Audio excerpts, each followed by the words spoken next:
Yang sama-sama kita hormati Pak Tony Ebesubari selaku Ketua Abesindo dan juga Direktur Utama Mandiri Syariah, dan juga Pak Ahmad Nazarudin sebagai narasumber hari ini. Sesuai dengan tadi disampaikan, tema kita hari ini adalah membahas bagaimana perkembangan digital dan juga adaptasi market perbankan syariah terhadap perkembangan digital itu sendiri, dan bagaimana perbankan syariah khususnya Mandiri Syariah melihat peluang-peluang opportunity digital, dan lebih khusus lagi di masa pandemi ini tidak hanya melihat sebagai suatu bentuk ujian, tapi juga sebagai bentuk daripada kesempatan atau opportunity yang memang yang sudah ditetapkan. Saya rasa sama-sama kita ketahui bahwa setiap ada di balik ujian tersebut pasti ada kemudahan yang diberikan, dan insya Allah hari ini kita coba membuka beberapa hal yang kita kira mungkin akan bisa membawa dampak baik itu kepada perbankan syariah maupun kepada ekosistemnya, industrinya, yang bisa mendukung secara umum, secara utuh perbankan syariah dan juga ekonomi syariah. Boleh di next, Mas?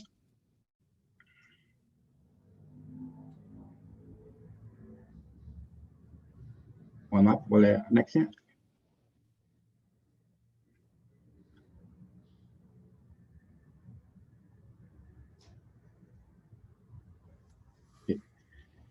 Ya, tadi Pak Tony sebenarnya sudah menyampaikan juga berapa besar sebenarnya potensi market share syariah sebenarnya. Jadi kalau kita lihat size-nya market syariah di Indonesia, itu sekali lagi ini merupakan hal yang selalu menjadi challenge ya, menjadi hal challenge. Kenapa? Karena memang sangat besar. Dan tentunya juga tantangannya karena kondisi kita juga bahwa market share di perbankan syariah masih di angka 6%-an. Tapi kalau kita lihat potensi size-nya sangat besar. Coba kalau kita lihat aja, ini source dari Pak Yusuf Hadi ya, dari Marketing to the Middle Class yang keluarkan tahun 2014, saya rasa masih valid ya. Dalam artian bahwa jumlah penduduk Muslim sebesar 87% itu membawa dampak pada angka 209 juta penduduk Muslim. Dan kalau kita lebih detail lagi kepada angka produktif ya, itu sekitar 150 juta. Nah, cuma memang kita perlu lihat di sini lebih detail. Ini kajian sangat bagus. Kenapa demikian? Karena sebenarnya kita bisa petakan gitu ya. Kita bisa petakan berapa sebenarnya yang memang bisa menerima terhadap perbankan syariah ini. Tentunya challenge tentang literasi, tentang bagaimana perbedaan antara bank syariah dan bank konvensional, itu juga menjadi satu PR tersendiri yang mungkin tadi Pak Tony juga sampaikan bisa jadi satu hal yang perlu kita bahas lebih detail di lain kesempatan. Tapi kalau kita lihat di sini, sebenarnya tantangannya adalah bagaimana kita bisa melihat peta ini ya. Jadi kalau kita lihat di sini, orang terbagi dalam bentuk ada bagian dari spiritual value dan juga kepada functional value. Nah, kalau kita lihat spiritual value di sini adalah bagaimana memandang ya, bagaimana perbankan syariah itu menjadi suatu hal yang sangat keharusan, sangat penting. Nah, dengan fungsional adalah orang yang melihat bahwa bagaimana fungsi dari bank syariah itu bekerja, atau solusi apa, atau layanan apa yang sudah bisa diberikan. Nah, kalau kita lihat di sini, maka kita ada konformis ya, bagian daripada itu sekitar 21% konformis adalah memang orang yang sangat tinggi nilai spiritualnya, boleh dibilang seperti itu, dan mereka menerima perbankan syariah ya, perbankan syariah dengan seutuhnya. Nah, tapi yang juga menjadi tantangan adalah sebagian besar juga, bagian lagi ada 23% adalah universalis, yang mana mereka boleh dibilang nilai spiritualnya tinggi, tapi juga memandang suatu fungsional itu juga cukup penting. Gitu. Jadi mereka akan berpikir bagaimana mereka akan pindah ke perbankan syariah kalau layanannya tidak siap. Bagaimana kalau mereka bisa perbankan syariah kalau urusannya masih ribet, masih lama, masih panjang. Ya, itulah persepsi-persepsi yang saat ini juga memang muncul, dan itu menjadi challenge juga kembali lagi kepada perbankan syariah dan ekosistem syariah. Bagaimana kita mengedepankan, mengenalkan ya bahwa perbankan syariah sebenarnya juga sudah siap untuk bisa memberikan layanan terbaik. Nah, memang ada beberapa bagian lagi ya rasionalis yang artinya memang sangat concern dengan functionality, tapi spiritualnya juga mungkin masih menjadi challenge untuk bisa menerima perbankan syariah. Dan lagi adalah yang apatis, artinya yang memang mungkin agak sulit untuk kita dekati. Nah, dengan target universal dan konformis ini sebenarnya saja kita bicara sekitar mungkin 60-an juta ya, 60-an juta nasabah yang kira-kira bisa memungkinkan untuk kita terima dan mendapatkan layanan perbankan syariah. Karena mereka melihat bahwa nilai spiritual sudah cukup siap, pemahaman cukup siap, dan juga functionality yang mereka harapkan insya Allah bisa diberikan oleh perbankan syariah. Next-nya boleh.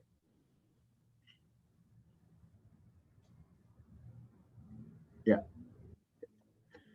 Nah, seringkali kita sudah dengar gitu ya, ada disruptive era ya. Jadi bagaimana kehadiran teman-teman financial technology atau techfin ya yang dikenal di sini itu merubah peta ya, merubah peta perbankan dan juga finansial, pembayaran dan juga financing ya, pinjaman online segala macam itu kehadiran fintech benar-benar telah mengubah tata peta daripada perbankan dan juga finansial.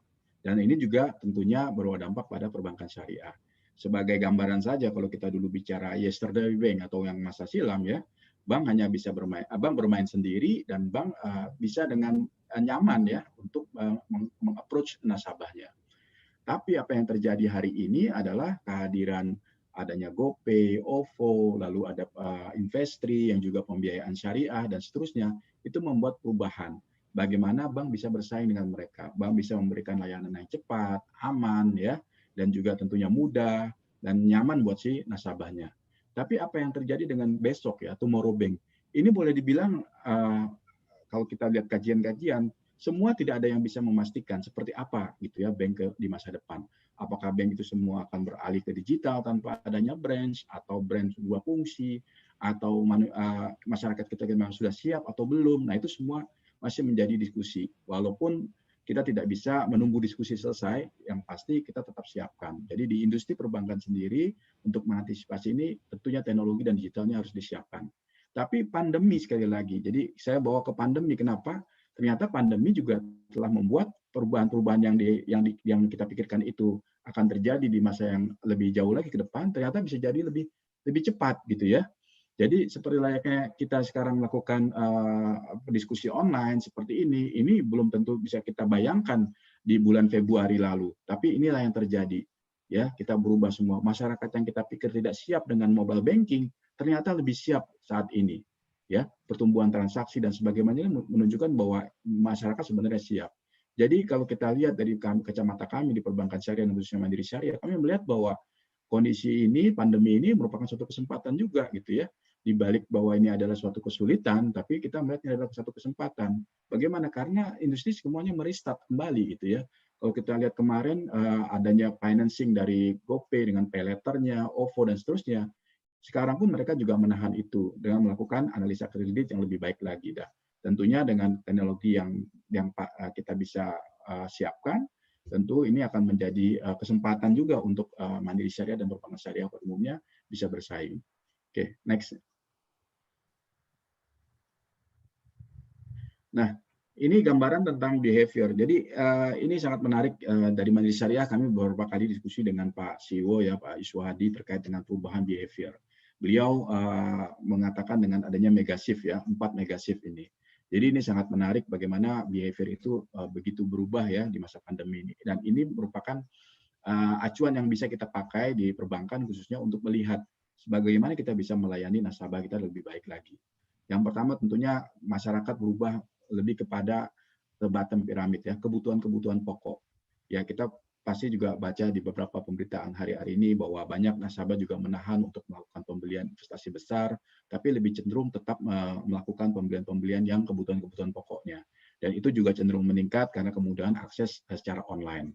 Kemudian gaya hidup di rumah ya, work from home, ini sudah menjadi suatu kebiasaan juga, apalagi juga PSBB terus berlanjut, dan ini tentunya membuat banyak behavior. Orang mencari apa yang bisa dikerjakan di rumah, dan termasuk urusan perbankan, mereka semuanya mau lakukan dari rumah. Ini juga harus dijembatani oleh perbankan dengan cara melakukan dengan go virtual gitu ya. Jadi boleh dibilang urusan dengan cabang ya itu sangat kecil sekali di masa pandemi ini. Jadi keengganan orang untuk datang ke kantor cabang itu harus kita layani dengan digital. Termasuk bagaimana kita melayani dengan pembukaan rekening online. Sehingga nasabah bisa membuka rekening online tanpa harus sama sekali datang ke kantor cabang. Nah, yang terakhir, yang keempat adalah yang cukup paling menarik. Dan tadi juga disinggung sama Pak Tony, ya, mengenai dengan empati. Empati rakyat Indonesia memang sudah cukup tinggi. Dan bahkan di pandemi ini dinilai semakin tinggi lagi gitu ya. Rasa kepedulian kita kepada sesama, apalagi dampak ini pandemi juga memang luar biasa, tidak hanya kepada dampak kesehatan, pastinya kepada dampak ekonomi dan seterusnya. Jadi empati ini juga menjadi hal yang menjadi penting yang kita menjadikan acuan untuk bagaimana kita melayani nasabah. Oke, lanjut lagi next. Nah, ini sebagai gambaran aja. Jadi ini adalah hal yang sangat menarik ya. Bagaimana kalau dulu kita diskusi, bahkan tidak jauh daripada bulan-bulan sebelum pandemi ya, kita diskusi apakah nasabah atau masyarakat Indonesia sudah siap untuk melayani semua transaksinya melalui mobile banking secara digital. Itu selalu jadi pertanyaan. Sehingga kita tetap harus melakukan investasi di ATM, di kartu ATM dan seterusnya. Tapi kalau kita lihat data ini ya, sejak terjadinya pandemi itu di bulan April Mei ya, itu justru transaksi di mobile banking itu jauh melesat signifikan gitu ya. Dan itu melewati transaksi yang terjadi di ATM dan penggunaan kartu. Jadi kalau kita lihat di sini bahwa betul-betul kesiapan daripada nasabah itu didorong oleh COVID. Bahkan kita pernah dengar anekdot bahwa sebenarnya digital transformasi di setiap organisasi atau di bank itu dipimpin oleh siapa gitu ya. Apakah dipimpin oleh CEO-nya atau dipimpin oleh direktur IT-nya. Tapi ternyata kalau di anekdot itu disampaikan bahwa itu dipimpin oleh COVID-19 gitu ya. Jadi COVID-19 ini yang memerintahkan bank ya, boleh dibilang teman-teman digital di seluruh bank juga untuk mengedepankan digital gitu ya.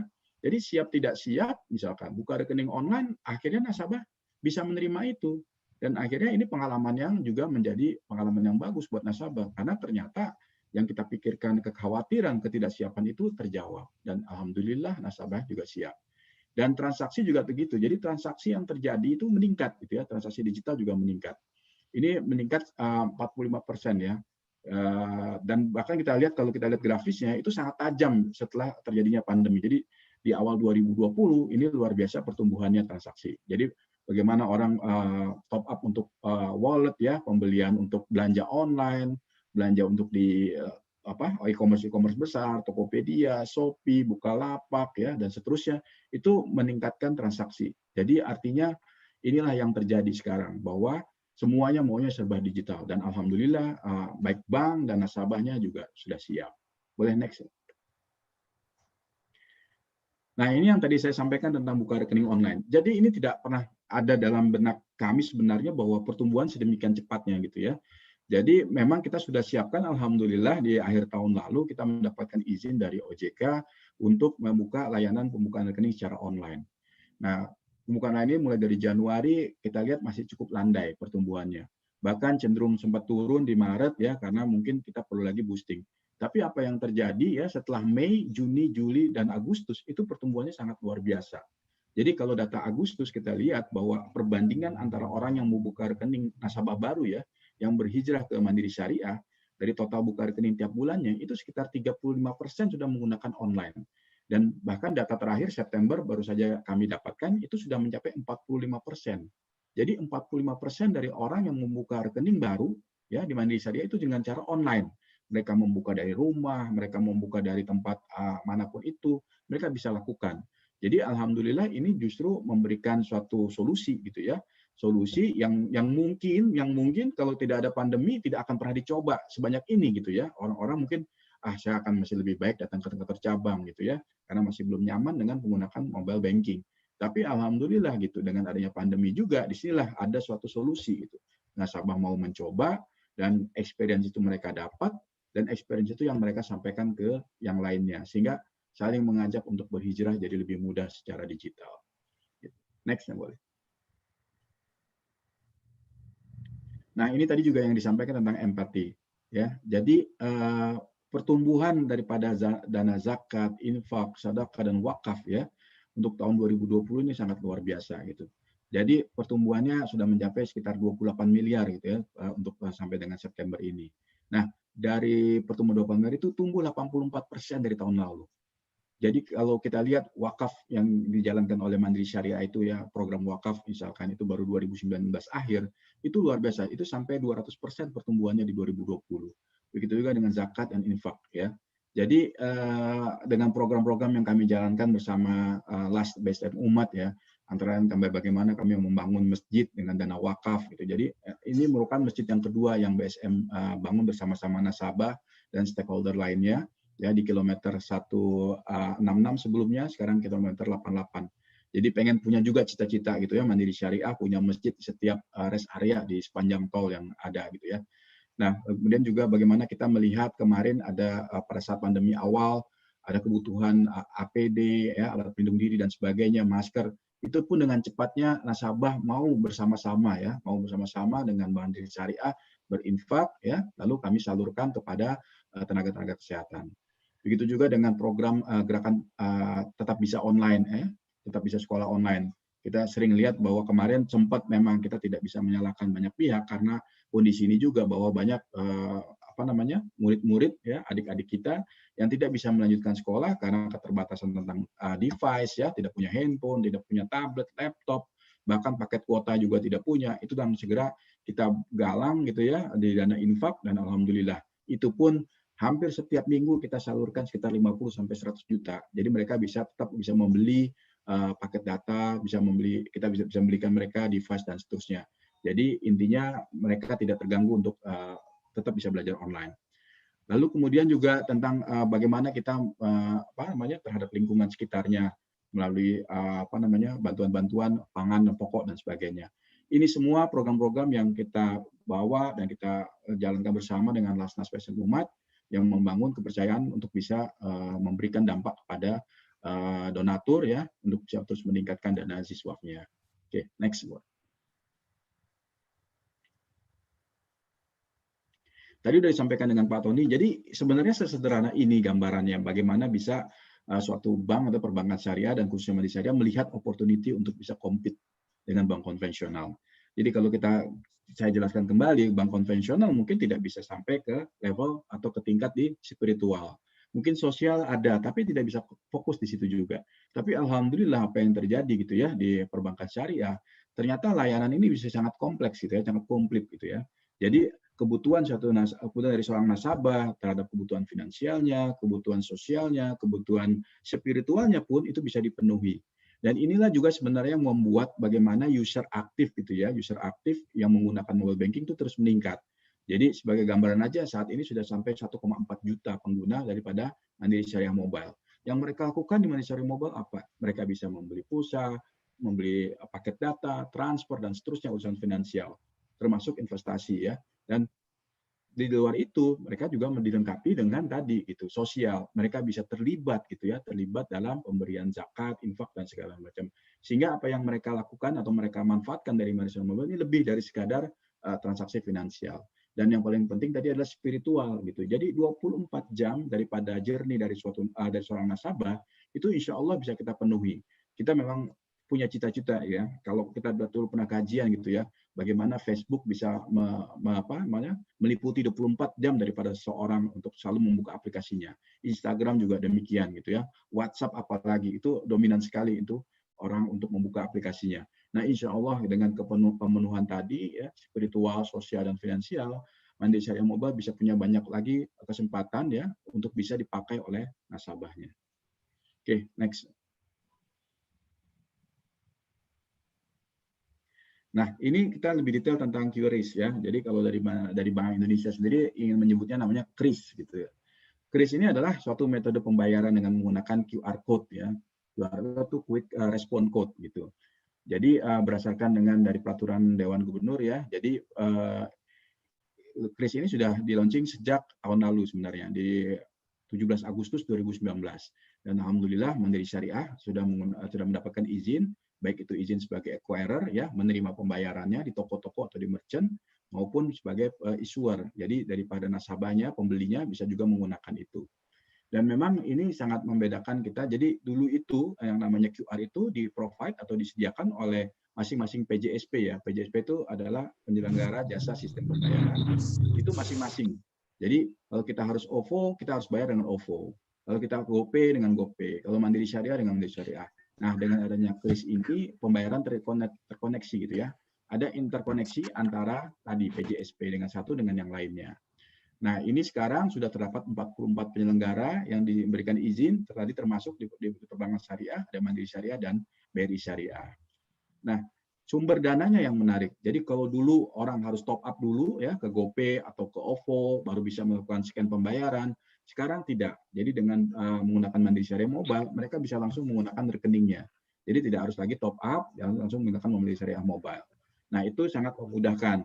Tapi yang penting adalah bagaimana kris ini bisa kita manfaatkan, ya. Challenge ada bagaimana kita bisa manfaatkan kris ini sehingga bisa lebih lagi membangun ekosistem syariahnya. Jadi tidak hanya sebagai alat pembayaran sampai berhenti di situ, tapi Mandiri Syariah kami melihat bahwa ini sebuah opportunity untuk membangun ekonomi syariah yang lebih luas lagi. Next-nya boleh.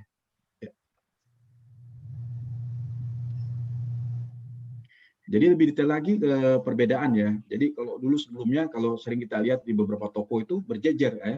Ada yang dari merah gitu ya, warnanya dari link aja, ada warna hijau, ada biru, ada ungu gitu ya di satu toko. Kadang-kadang yang sampai pedagangnya mbaknya nggak kelihatan gitu ya, karena ketutupan dengan kris ini, scan krisnya. Nah, alhamdulillah sekarang toko tersebut hanya cukup satu.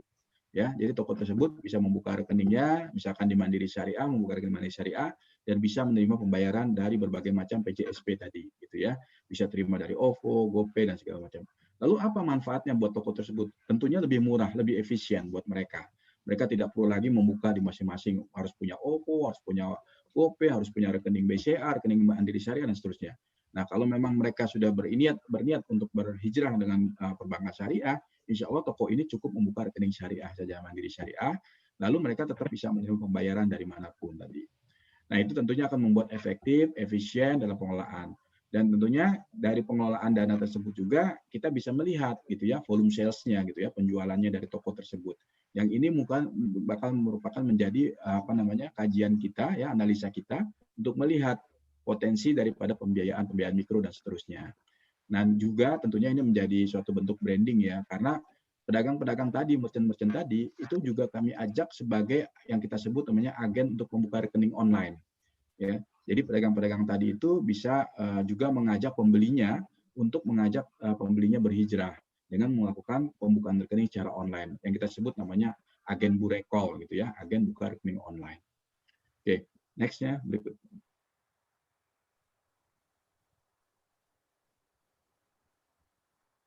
Lanjutnya boleh. Ya. Jadi tipe-tipenya di kris ini ada berbagai macam ya. Jadi yang sering kita lihat adalah bagaimana si pembelinya lakukan scan ya terhadap barcode atau QR code statik ya yang ada di kasir. Lalu kemudian juga ada yang nanti dikembangkan bersama Bank Indonesia juga. Ini adalah yang bagaimana pembelinya bisa menunjukkan QR-nya.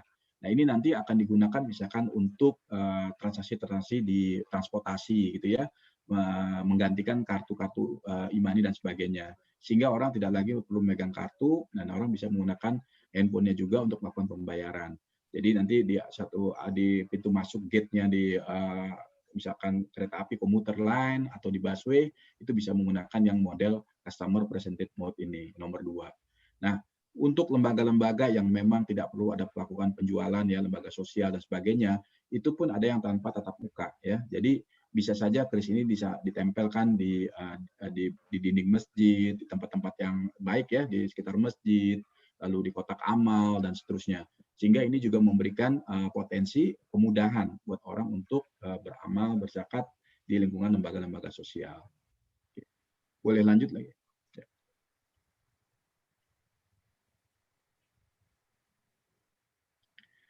Nah ini bagaimana misalkan suatu merchant atau transaksi ini terjadi ya pembebanannya. Memang ada regulasi dari Bank Indonesia bahwa transaksi ini semuanya gratis buat si pembelinya. Jadi si pembeli tidak perlu lagi melakukan transaksi bayar atau ada fee-nya ya. Jadi tidak ada fee di sini. Nah, misalkan apa namanya kita ingin melakukan pembayaran di merchant itu bukan dari Mandiri Syariah, misalkan ada GoPay atau ada OVO. Yang dulu kita harus transfer atau harus top up, nah ini tidak ada lagi biayanya. Jadi gratis biayanya. Nah, memang ada biaya yang dibebankan kepada merchant yang kita sebut namanya merchant discount rate. Nah, khusus untuk lembaga sosial dan juga usaha mikro ini tidak dikenakan biaya ya. Di masa pandemi ini khususnya usaha mikro tidak dikenakan biaya. Namun untuk usaha lain itu dikenakan 0,7% dari setiap transaksinya. Dan ini jauh masih lebih murah dari menggunakan kartu. Gitu. Jadi buat si toko atau si pedagang tetap bisa mengolah keuangannya dengan baik ya, tanpa harus mereka misalkan melakukan penyewaan EDC yang zaman dulu harus pakai kartu dan sebagainya. Jadi ekonominya secara skala ekonomi karena dengan efisiensi di teknologinya ini jadi lebih murah. Next.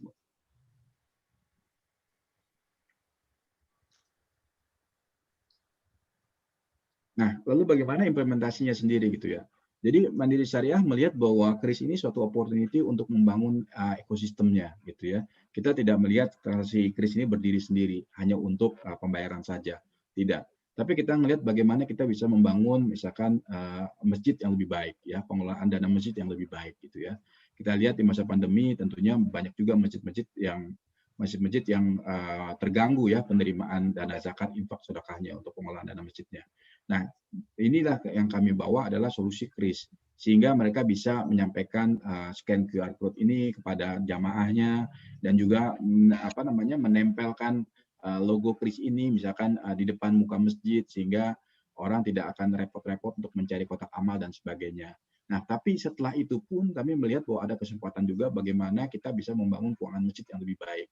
Kita bantu mereka juga misalkan dengan fasilitas net banking untuk masjid sehingga masjid bisa mengelola pengeluaran-pengeluaran mereka, misalkan pembayaran listrik, air, lalu bagaimana mereka harus membiayai kegiatan-kegiatan masjid, itu semua kami ajak mereka untuk menggunakan secara digital. Sehingga insya Allah mereka bisa menerima dengan baik sumber-sumber dana tadi, ya, maupun juga mereka bisa menyalurkannya dengan baik. Nah, tapi masjid ini tidak berhenti di masjid saja gitu ya. Solusi ini bisa terintegrasi juga dengan lembaga pendidikan gitu. Lembaga pendidikan. Kenapa kami melihat lembaga pendidikan gitu? Lembaga pendidikan banyak sekali ya, pesantren-pesantren dan kegiatan ekonominya yang di lokal pesantren itu sangat lumayan tinggi ya. Bagaimana menjawab kebutuhan-kebutuhan transaksi kecil daripada para santri ya di lingkungan pesantren segala macam. Nah itu juga kris juga kami bawa ke sana sehingga seperti kantinnya, koperasi di pesantren dan seterusnya itu juga kami ajak untuk bisa ke go digital gitu ya, membantu perekonomian di pesantren-pesantren itu. Sehingga harapannya tentunya mereka terbiasa dan pengelolaan keuangannya juga jadi lebih mudah. Dan dari lembaga pendidikan itu pun juga akan menjalar ke perdagangan, ke pertokoan gitu ya. Jadi bagaimana suplai-suplai toko, pertokoan itu bisa kita bantu juga gitu. Jadi dengan demikian tentunya pengelolaan secara terintegrasi antara itu sekolahan yang muslim, entah itu juga lembaga tadi masjid dan juga tadi adalah lembaga perdagangan, itu semua akan bisa terkoneksi dengan baik gitu ya. Dan tentunya usaha mikro, jadi usaha-usaha kecil ya yang selama ini mungkin pedagang-pedagang pasar, lalu kemudian juga pedagang-pedagang kecil yang harus menerima resiko gitu ya, bersentuhan pada saat mereka bertransaksi, bertukaran uang cash dan seterusnya. Ini insya Allah menjadi salah solusi bagaimana bisa mengurangi resiko daripada COVID-19 ini. Karena pedagang di pasar itu tidak perlu lagi menerima uang tunai. Mereka bisa cukup langsung mengajak pembelinya untuk menggunakan kris ini.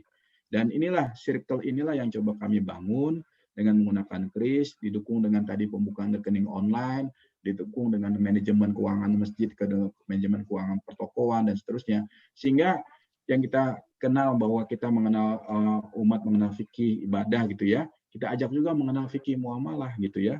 Bagaimana mereka mengelola keuangan syariah dengan baik. Dan insya Allah ini juga akan membangun persepsi bahwa bank syariah yang dulu dikira jadul ya, tidak berteknologi, layanannya lambat, ya insya Allah perlahan-lahan dan bertahap kita ajak masyarakat untuk bisa mengenal lebih jauh dan memahami lebih jauh bahwa sebenarnya perbankan syariah juga sudah siap untuk melayani ekonomi secara umum, kebutuhan-kebutuhan transaksi lainnya.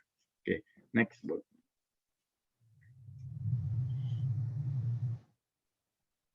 Ya, boleh next ya. Nah, ini merchant yang atau toko yang sudah bergabung dengan Mandiri Syariah ya, sampai dengan Agustus itu sekitar lebih 18.500.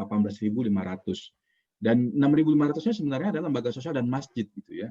Jadi kita memang berkepentingan sekali dengan masjid tadi gitu. Bagaimana kita bisa di situ juga edukasi itu. Orang datang ke masjid mereka bisa melihat dan mudah-mudahan akan tergugah hatinya untuk lebih mudah untuk berzakat. Dan di luar itu sekitar 12.000 lebih itu adalah merchant-merchant ya, dari mulai pertokoan, dari mulai sekolah, usaha-usaha di lingkungan perkotaan dan sebagainya itu yang menggunakan ini. Dan alhamdulillah juga transaksi meningkat tajam ya. Jadi pengelolaan ini sudah lebih dari sekitar 8 miliar transaksi yang volumenya yang terus menggunakan kris ini.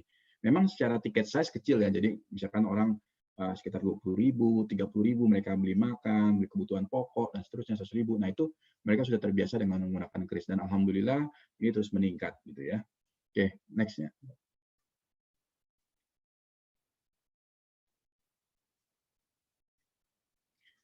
Nah, ini adalah bentuk bagaimana kita mengatur manajemen keuangannya tadi gitu ya. Jadi baik itu pedagang mikro bisa menggunakan Mandiri Syariah Mobile untuk melihat transaksi-transaksi yang masuk gitu ya.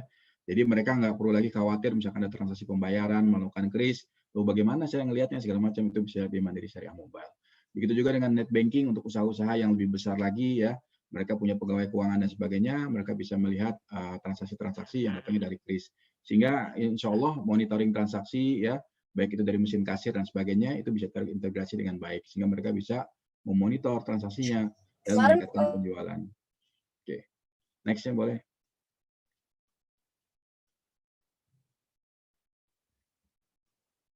Nah, ini merupakan salah satu contoh ya implementasi. Jadi alhamdulillah Dewan Masjid Indonesia Banten gitu kemarin sudah mempercayakan kepada Mandiri Syariah untuk sekitar 7.000 masjid di Banten itu menggunakan kris ya. Dengan demikian insya Allah ini juga akan membawa dampak baik itu bagi keuangan masjid ya maupun juga bagi jamaahnya tentunya lebih nyaman mereka melakukan sumbangan terhadap siswapnya gitu ya. Dan ini juga didukung oleh Gubernur Banten langsung dan dari BI Banten juga ya. Jadi ini insya Allah akan kita replikasi ke DMI-DMI lainnya di kota-kota lain sehingga menjadi tanggung jawab kami juga bagaimana masjid-masjid itu bisa lebih baik lagi dalam pengelolaan keuangannya. Next.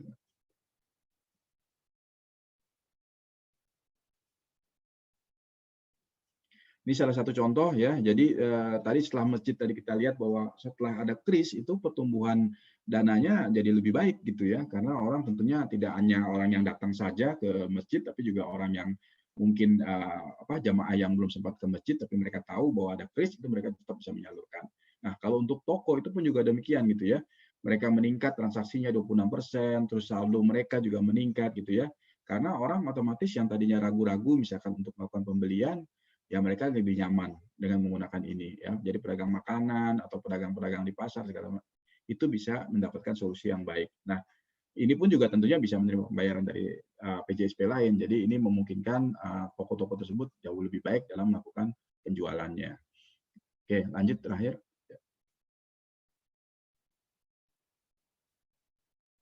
Nah, ini toko-toko yang lebih besar ya, termasuk supermarket dan toko-toko lontong lainnya pun juga demikian. Mereka sudah menikmati layanan perbankan syariah. Jadi yang dulu mereka baru memulai untuk membuka tabungan saja, tapi transaksi ya masih menggunakan bank konvensional dengan alasan bahwa bank syariah belum siap untuk melayani transaksi. Alhamdulillah. Saat ini mereka sudah cukup puas dengan layanannya, jadi mereka sudah full service lah boleh dibilang. Jadi tabungannya atau gironya mereka sudah pindah ke syariah dan juga pengelolaan transaksinya juga menggunakan bank syariah. Dan ini juga merupakan bukti gitu ya bahwa kami bisa tumbuh gitu, perbankan syariah bisa tumbuh kalau secara ekosistemnya tumbuh. Jadi angka 6% market share syariah itu ya akan sulit bergerak kalau misalkan ekosistemnya tidak bergerak juga, tidak pindah secara utuh ke perbankan syariah.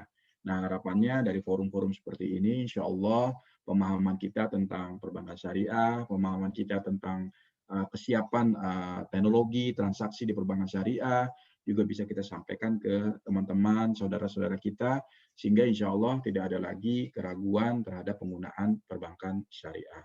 Gitu. Ya, next.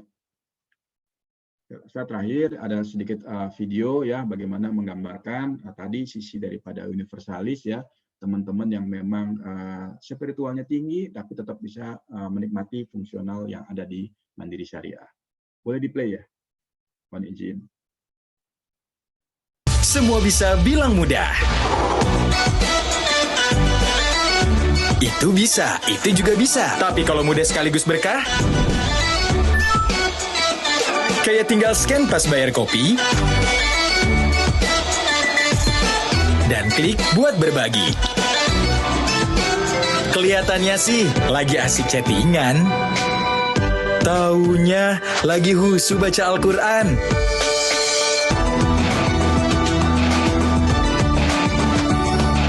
Kirain cuma seneng belanja online. Nyatanya seneng memberi juga. Pas lagi asik kerja berjam-jam, tetap ingat sama kewajiban. Semua bisa di Mandiri Syariah Mobile. Transaksi lebih mudah, berbagi makin berkah. Buka rekeningnya bisa online.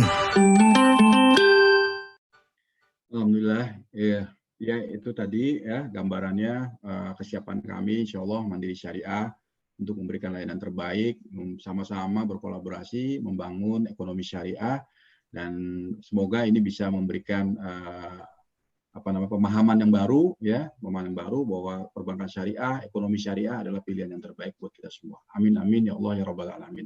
Terima kasih. Assalamualaikum warahmatullahi wabarakatuh.